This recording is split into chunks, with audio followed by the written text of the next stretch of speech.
I did like Ohio State way, way more in this situation. Speaking of which, I talked about this to start the show today. Mentioned it. And I want to really hit on it right now. Some of this NIL reporting is just getting outside of this world, outside of like reasonable understanding and reasonable thinking. Okay, so there was reports today that said Marvin Harrison is contemplating returning, which I believe, but Marvin Harrison is contemplating returning because Ohio State put in front of him an NIL package that would rival his NFL draft evaluation. And I'm going to tell you right now, that's 100% bullshit. Okay, it's 100% bullshit. Because that kid's a top 10 evaluation on everyone's board, and that immediately means $20 million.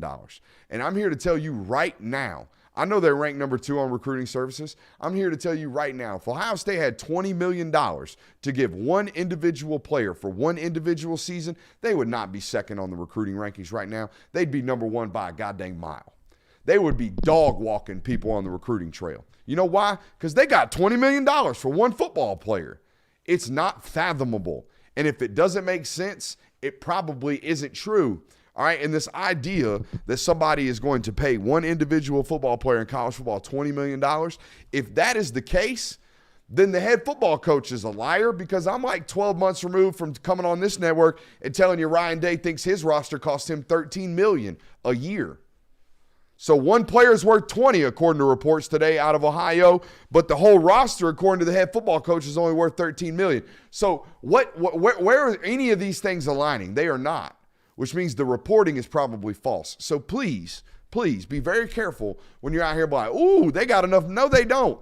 No, they don't. They do not have enough money to rival NFL contracts. If they did, all right, they wouldn't be, again, second is a great spot in recruiting. It's tremendous, right behind Georgia. And they're only behind Georgia on the composite, in my opinion, because they got 23 recruits and commits, not 28, all right? So if they had this much money to give Marvin Harrison, their ass wouldn't be recruiting second in the country right now. It'd be number 1 by a long shot. Also, it just doesn't make sense to pay one player that much money when you can go out and allocate that.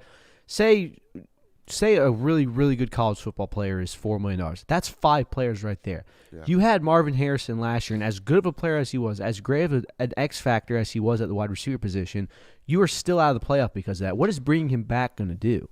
I would say allocate that money elsewhere, this hypothetical money, to get 4 or 5 other really, really good players that's going to help our team. Yeah, I don't know. Use that money to go get a quarterback maybe, because that's something that you need right now. I mean, there's even been some NFL mock drafts that if the Chicago Bears end up with the number 1 overall pick, that also means there's a chance they end up with the 2nd overall pick too. Yeah, they will. And that Caleb Williams and Marvin Harrison Jr. would be the first 2 picks off of the board so they could pair them up. I mean, that's like $25 million. I mean, it just makes absolutely zero sense. And not even only that, I mean, that's a 4-year contract that he's getting too. It's not. There's no way that they can possibly match that with an NIL deal to persuade him to come back for 1 more year and say, "Oh, but you could beat Michigan finally, and you could finally win the Big Ten." Like, bro, come on.